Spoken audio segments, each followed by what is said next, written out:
လီယိုဟာလွင်မြင်တစ်ခုထဲမှာသူ့ရဲ့ခွေစာဆေးပါးနဲ့လေ့ကျင့်နေပါတယ်။သူ့အကိုမိုက်ဂုံယူရမယ် Red Ranger တယောက်ဖြစ်လာရမယ်လို့သူ့ကိုယ်သူပေးထားတဲ့ကလေးကိုပြန်စဉ်းစားနေကြတာပါ။မတော်တဆဓာတ်ကိုလွတ်ပစ်မိသွားတဲ့အခါသူကတော့မှတော်မှာမဟုတ်ဘူးလို့ပြောပြီးမိုက်ကိုတောင်းပန်နေခဲ့ပါတယ်။သူဓာတ်ကိုပြန်ကောက်ယူနေတော့မှပဲဖူရီရိုရောက်လာပြီးဓာတ်ကိုတောင်းပါတယ်။သူတို့နှစ်ယောက်တိုက်ခတ်ခဲ့ပေမဲ့ဖူရီရိုထွက်သွားခဲ့ရပါတယ်။ Scorpio Sting ကအကာသရေမောမှာတော့ Trakina ကဖူရီရိုကိုရင်ဆိုင်စကားပြောနေပါတယ်။ဖူရီရိုရဲ့အောင်မြင်မှုရှိသေးတာကိုသူ့အဖေစိတ်မကြင်မနှက်ဖြစ်နေကြောင်းပြောပြခဲ့တယ်။ဖူရီရိုကသူ့မှာအစီအစဉ်သက်ရှိရလို့ဂရီပေးလိုက်တဲ့အတွက် Trakina ကသူ့အဖေ Scorpio ကိုသတင်းမပို့ဘဲပြန်လုပ်ပေးလိုက်ပြီးသူ့အပေါ်အကျွေးတင်သွားပြီလို့ဆိုပါတယ်။ဖူရီရိုဟာလက်နက်ကုန်တဲ့ဟွန်းဆိုသူစီသွားပြီးခွေစာဆေးပါးတွေကိုရယူပေးဖို့ကူညီတောင်းပါတယ်။ဟွန်းကသူ့ရဲ့ friend တကလို့ခေါ်တဲ့လက်နက်တစ်တွေကိုထုတ်ပြလိုက်တဲ့အခါဖူရီရိုကသဘောကျပြီးသူ့ကိုစူးစမ်းဝင်ပေးဖို့သဘောတူလိုက်ပါတယ်။တစ်ပတ်မှာတော့စီကန်တက်တဲ့ခိုင်ဟာအလုံးလုံးနေတော့တန်ဖိုးစတန်တန်ရောက်လာပြီးတင်နန်းသားတစ်တယောက်ကိုလေ့ကျင့်ပေးဖို့တောင်းပန်ပေးပါတယ်။ခိုင်အားတင်သွားလောက်အောင်ပဲအဲ့ဒီတင်နန်းသားတစ်ကလီယိုဖြစ်နေခဲ့ပါတယ်။ခိုင်ကစီမီစီကစာအုပ်ကြီးနဲ့စတင်တင်ကြပေမဲ့လီယိုကတော့သူ့ကိုတိတ်အလေးမထားပဲပို့ပေါ်ပါနေခဲ့တဲ့အပြင်စားတော့ယူလာပြီးခိုင်ကိုပါအခက်တွေ့စေခဲ့ပါတယ်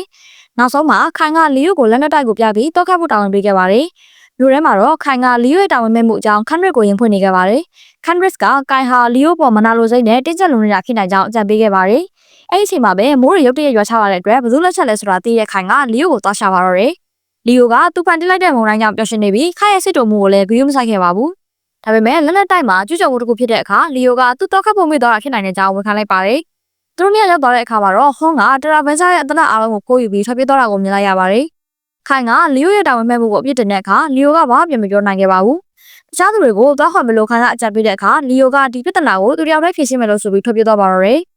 ခိုင်ကတခြားသူတွေကိုစူးစီးမိလိုက်သွားတဲ့အခါ Red Ranger ဖြစ်နေတဲ့လီယိုဟာဟွန်းရဲ့တိုက်ခိုက်မှုကိုအပြင်းထန်ခံနေရတာကိုတွေ့လိုက်ရပါတယ်။သူတို့အားလုံးပေါင်းပြီးဟွန်းနဲ့သူ့ရဲ့စတင်ဝင်ကတပ်သားတွေကိုတိုက်ခိုက်ကြပါတယ်။သူတို့ခွေစာဆေးပါးတွေကိုထောက်လိုက်တဲ့အခါဟွန်းကဝမ်းသာအားနဲ့သူတို့ကိုတိုက်ခိုက်ပြီးလီယိုရဲ့ဓာတ်ကလွဲလို့ကျန်တဲ့လေးချောင်းလုံးကိုလူသွားခဲ့ပါတယ်။လီယိုကသူ့ဓာတ်ကိုအလွတ်မပေးပဲတင်းတင်းကျပ်ကျပ်ဆုပ်ကိုင်ထားတဲ့အတွက်ဟွန်းကသူ့ကိုပါဆွဲခေါ်သွားပါတော့တယ်။ဟွန်းကဖူရီရိုနဲ့ပြန်တွေ့ပြီးခိုးလာတဲ့တနက်တွေကိုအရေးကြိုးစီစဉ်ပါတယ်။ဖူရီရိုကခွေစာဆေးပါးတွေနဲ့ထရန်နဂါတွေကိုပါအရေးကြိုးကိုင်းတဲ့အခါဟွန်းကတောင်းလို့သွားပြီးသူတို့ညရုံးရင်ဆန်ခတ်ဖြစ်ကြပါတယ်။ဟွန်းကလီယိုရဲ့ဓာတ်ကိုတုံးဖို့ကြိုးစားလိုက်တဲ့အခါဓာတ်ကလီယိုရဲ့တန်ကြိုးတွေကိုဖျက်ဆီးပေးလိုက်ပါတယ်။လီယိုဟာလက်နက်တွေအားလုံးကိုပြန်ယူပြီးထွက်ပြေးလွတ်မြောက်သွားပါတော့တယ်။နောက်ဆုံးမှာဟွန်းကလီယိုကိုမိအောင်လိုက်နိုင်ပြီးခွေစာဆေးပါးတွေကိုပြန်လူယူသွားခဲ့ပါတယ်။သူကဓာတ်တွေကိုဖူရီရိုစီပြန်ပေးလိုက်တဲ့အခါဖူရီရိုကချက်ချင်းအရေးကြိုးကနေပြစ်ထည့်လိုက်ပြီးထရန်နဂါတွေကိုတောင်းပါတယ်။ဟွန်းကညှိဆိုင်ပေမဲ့ဖူရီရိုကအတင်းလူယူလိုက်စင်မှာပဲအယောင်မျိုးမျိုးနဲ့လင်းနှံတွေကဝင်လာပြီးထရန်နဂါတွေကိုလူယူသွားပါတယ်။အဲ့ဒီလင်းနှံတွေဟာထရန်နဂါတွေကိုကင်ဆောင်ထားတဲ့ Ranger 9 ယောက်ဖြစ်ပြောင်းလဲသွားပါတယ်။ဖူရီရိုကခွေစာဆေးပါးတွေမရှိရင်သူတို့ဘာမှမလုပ်နိုင်ဘူးလောက်ပြောင်းလိုက်တဲ့အခါဖျက်ဆီးလိုက်တဲ့ဓာတ်တွေကအတုတွေဖြစ်ကြောင်းလီယိုကထောက်ပေါ်ပြောလိုက်ပါတယ်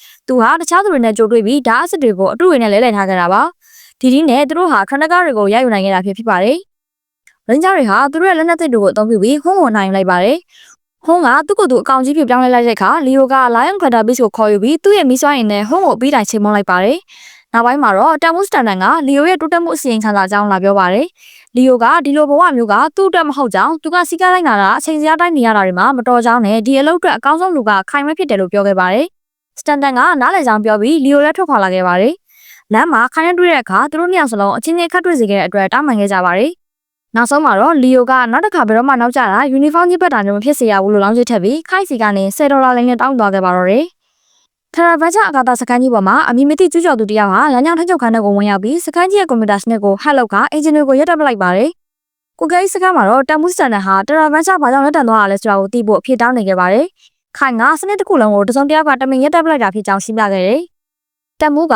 ခိုင်ကိုလုံခြုံရေးအဖွဲ့နဲ့အတူရင်သင်းမော့ကိုဘယ်သူရက်လိုက်တဲ့ဆိုတာသွားချဖို့အမိန့်ပေးလိုက်ပါတယ်။ခိုင်နဲ့ဆောင်းတွေကလမ်းကြောင်းထချုပ်ခန်းတကားစီကိုရောက်သွားပေမဲ့တကားတောက်ခတ်ထားပြီးခိုင်ရဲ့ကတ်နဲ့လည်းဝင်လို့မရခဲ့ပါဘူး။ဒေမွန်ကတကားရဲ့လက်စစ်ပလန်ကိုပြင်ဆင်ပြီးတကားကိုဖွင့်ပြနိုင်ခဲ့ပါတယ်။ခိုင်နဲ့အဆောင်းတွေအထက်ကိုဝင်သွားတဲ့အခါကျူးကျော်သူကိုမလှုပ်ရှားဖို့အမိန့်ပေးလိုက်ပါတယ်။ခိုင်ဒေမွန်နဲ့အဆောင်းတွေအားလုံးအံ့အားသင့်သွားလောက်အောင်ပဲအဲ့ဒီကျူးကျော်သူကမတ်သူတို့ခေါ်တဲ့ကောင်းလေးတစ်ယောက်ဖြစ်နေခဲ့ပြီးသူအဖမ်းခံလိုက်ရပြီဆိုတာကိုသိလိုက်တဲ့ပုံပါပဲ။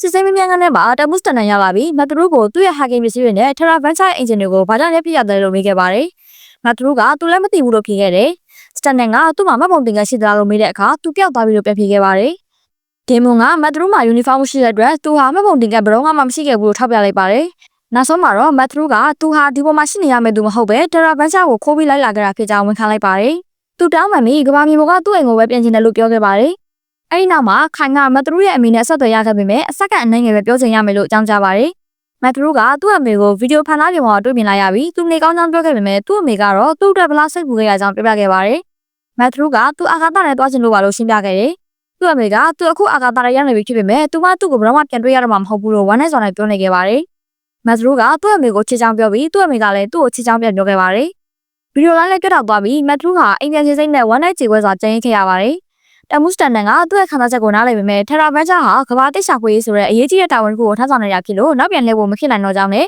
ထရာဘတ်ချာဟာအခုမတ်ထရူးရဲ့အိမ်သိဖြစ်သွားပြီဖြစ်ကြောင်းပြောပြခဲ့ပါတယ်။နောက်ပိုင်းမှာတော့ဒေမွန်ကမတ်ထရူးကိုသူ့ရဲ့အုပ်ထိန်းမှုအောက်မှာထားပြီးကွန်ပျူတာဟက်လုပ်တာကလည်းလို့တခြားအရာတွေသင်မိခဲ့ပါတယ်။မတ်ထရူးကဒေမွန်နဲ့ကဘာပေါ်မှာမိသားစုကိုထားခဲ့တာလို့မေးတဲ့အခါဒေမွန်ကဟုတ်တယ်လို့ဖြေခဲ့ပါတယ်။မိသားစုကိုလွမ်းလာလို့မေးတဲ့အခါမှာတော့ဒေမွန်ကလွမ်းကြောင်းနဲ့နေတိုင်းသူတို့အကြောင်းစဉ်းစားမိကြောင်းပြဖြေခဲ့ပါတယ်။အဲဒီနောက်သူတို့နှစ်ယောက်ဟာပြည်ပြင်းလုပ်ငန်းတွေကိုတူတူဆောင်ခဲ့ကြပါတယ်။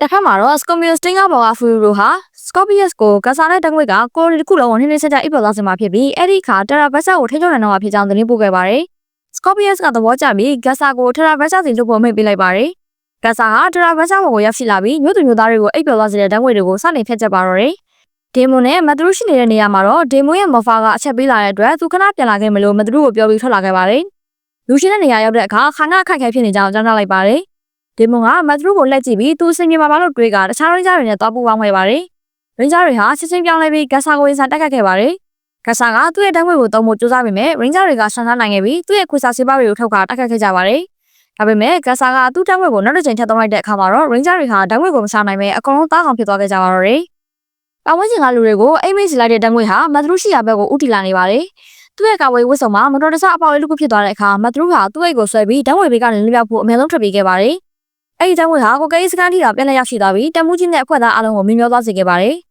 တံငွေကနေထွက်ပြေးနေမတ်ထရူးဟာခဏပုံလိုက်တဲ့အခါမှာဖူရီရိုနဲ့သူ့ရဲ့စတင်မန်ကတပ်သားတွေကထိန်းချုပ်ရေးမစင်ကိုသွားမဲ့ဓာတ်လေကားကိုရှာနေတာကိုတွေ့လိုက်ရပါတယ်။မတ်ထရူးဟာသူတို့ကိုကြော်ပြီးဓာတ်လေကားစီကိုအရင်ရောက်အောင်သွားခဲ့တယ်။သူဓာတ်လေကားကိုစောင့်နေတော့စတင်မန်ကရောက်လာကနေမှပဲဓာတ်လေကားရောက်လာပြီးတကားပိတ်သွားတာကြောင့်မတ်ထရူးကကတိလေးလွတ်မြောက်သွားခဲ့ပါတယ်။ဖူရီရိုနဲ့သူ့တပ်သားတွေကတော့ဓာတ်လေကားပြန်ဆင်းလာတာကိုစောင့်နေရပါတော့တယ်။ထိန်းချုပ်ရေးမစင်ကိုမတ်ထရူးရောက်သွားတဲ့အခါမှာတော့အထက်ကလူတိုင်းဟာလည်းတံငွေမိပြီးတော့မေးလဲနေကြပါပြီ။ဖူရီရိုတို့ဓာတ်လေကားနဲ့တက်လာပြီးဒီနေရာကိုသိမ့်ပိုက်မှာကိုသူစိုးရင်လာပါတယ်။ဒါကြောင့်မတ်ထရူးဟာသူ့ရဲ့ဟက်ကင်စွမ်းအင်ကိုသုံးပြီးဖူရီရိုတို့စီးလာတဲ့ဓာတ်လေကားကိုလမ်းမှာရပ်တန့်အောင်လုပ်လိုက်ပါတယ်။အချိန်မီတားဆီးနိုင်ခဲ့ပေမဲ့ဓာတ်ငွေရဲ့အချိန်ကြောင့်သူကိုယ်တိုင်လည်းမိလဲကျသွားခဲ့ပါတယ်။မမိတ်ခင်လေးမှာတော့တစုံတရာကူညီပေးနိုင်ဖို့အချက်ပေးကောင်းလောက်ကိုနှိပ်သွားနိုင်ခဲ့ပါတယ်။တစ်ဖက်မှာတော့ဓာတ်ငွေတံကိုမခံရတဲ့ရင်းဂျာအဖွဲ့ဟာဂတ်ဆာဆိုတဲ့ရန်သူကိုတိုက်ခိုက်နေပါတယ်။လီယိုကသူ့ရဲ့မီဆိုင်းနဲ့တိုက်ခိုက်လိုက်ပေမဲ့ဂတ်ဆာကလွယ်လွယ်နဲ့ရှုံးဝပေးပဲထွက်ပြေးလွတ်မြောက်သွားခဲ့ပါတယ်။အဲဒီချိန်မှာပဲအက်ဖာ6ကဆက်သွယ်လာပြီးဖူရီရိုကကိုကဲမန်စင်ကိုတိုက်ခိုက်နေကြောင်းနဲ့သူတို့ကိုကူညီဖို့ပစ္စည်းအသစ်တွေရှိကြောင်းအသိပေးပါတယ်။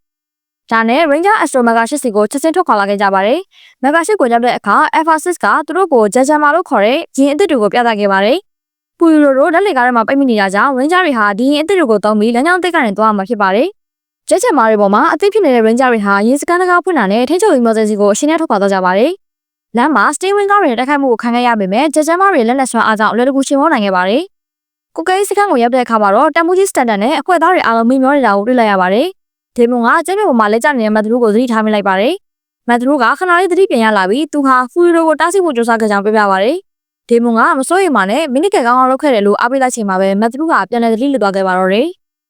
ကြားရုပ်ဖြစ်ပြောင်းလဲသွားခဲ့တဲ့ Glider Beast တွေကိုဖျက်ဆီးဖို့မအောင်မြင်ခဲ့တဲ့ကန်ဆာဟာကိုခန္ဓာကိုကြီးမအောင်ချက်ပြီးသူတို့ကိုတမာရုပ်ကြနည်းနဲ့ဖျက်ဆီးဖို့ကြိုးစားပါတော့တယ်။ Glider Beast တွေဟာလည်း Glider Zord တွေပြောင်းလဲက Glassy Mega Zord ကြီးဖြစ်ပေါက်ဆက်လိုက်ကြပါတယ်။ Zord တွေရဲ့မောင်းနှင်ကန်ထဲမှာရှိနေတဲ့ Ranger တွေက Glassy Mega Zord ရဲ့ဓာတ်ရှည်တော်ကိုအသုံးပြုပြီးကန်ဆာကိုအပြီးတိုင်ချေမှုန်းလိုက်ပါတော့တယ်။ကိုကဲစကန်ကိုပြန်ရောက်တဲ့အခါမှာတော့တမ်မူကြီးစတန်ဒန်ကမတ်ထရူးကိုတနာဘက်ချာကိုကနေခဲ့တဲ့အတွက်ကွန်ပျူတာတစ်စက်တစ်ခုချင်းမြင်ခဲ့ပါတယ်။မတ်ထရူးဟာဒီစုအတွက်ဝမ်းသာပေမဲ့သူ့အမေသားဒီနေရာမှာရှိနေပြီးမြင်တွေ့စေချင်တယ်လို့ဝမ်းနဲ့ကြွားနဲ့တွင်ဖတ်သွားခဲ့ပါတယ်။ဒါကိုမြင်တဲ့ဒေမွန်ကမတ်ထရူးအတွက်စိတ်မကောင်းဖြစ်သွားပြီးအကြံတစ်ခုရလိုက်ပါတယ်။အပြင်မှာတယောက်တည်းသူ့ရဲ့စုတစ်စိတ်ကိုကြည့်နေတဲ့မတ်ထရူးစီကိုပါဝါရင်းဂျာတွေရောက်လာပြီးခိုလိုနီကိုကန်တင်ခဲ့တဲ့အတွက်ကျေးဇူးတင်စကားပြောခဲ့ကြပါတယ်။ Green Ranger ဖြစ်တဲ့ဒေမွန်ကမတ်ထရူးအိမ်ပြန်ကျင်နေမှနားလည်ကြောင်းပြပြခဲ့ပါတယ်။ကိုကဲစကန်မှာတော့တမ်မူကြီးစတန်ဒန်စီကိုစောက်တံမှုတစ်ခုဝင်လာပါတယ်။ဖန်သားမြေပေါ်မှာမဂါရှိဘော်ကရင်းဂျာတွေနဲ့မတ်ထရူးကိုပြစ်လိုက်ရပြီးသူတို့မတ်ထရူးကိုကဘာမြေပေါ်ကသူ့အိမ်စီပြဖို့ပေးဖို့အတွက်တမ်မူကြီးရဲ့ခွင့်ပြုချက်ကိုတောင်းခံခဲ့ပါတယ်။တမ်မူကြီးကမတ်ထရူးကိုသတိရနေမှာဖြစ်ကြောင်းနဲ့ကျေးဇူးတင်ကြောင်းပြောခဲ့တယ်လို့မတ်ထရူးကလည်းသူ့အာကာသတွေကအတွေ့အကြုံတွေပေးခဲ့တဲ့အတွက်တမ်မူကြီးကိုကျေးဇူးပြန်တင်ခဲ့ပါတယ်။တမ်မူကြီးကဂုဏ်ယူပါတယ်လို့ပြောခဲ့ပြီးတဲ့နောက်မတ်ထရူးကလက်ပြနှုတ်ဆက်လိုက်တာနဲ့ဗီဒီယိုဆက်သွယ်မှုပြတ်တောက်သွားခဲ့ပါတယ်။မဂါရှိပေါ်မှာတော့မတ်ထရူးဟာသူ့အမေကိုစုရစိတ်ပြဖို့မဆနိုင်အောင်ဖြစ်နေပါတယ်။ဒေမွန်ကအက်ဖာကိုကဘာဂျိုစီဥတီကိုပြောလိုက်ပြီးအက်ဖာကလည်းသဘောတူခဲ့ပါတယ်။ဒီလိုနဲ့မဂါရှိဟာတရာဘတ်ချာကနေယာယီခွဲခွာပြီးကဘာမြေစီတို့ခင်းနေခဲ့ပါတော့တယ်။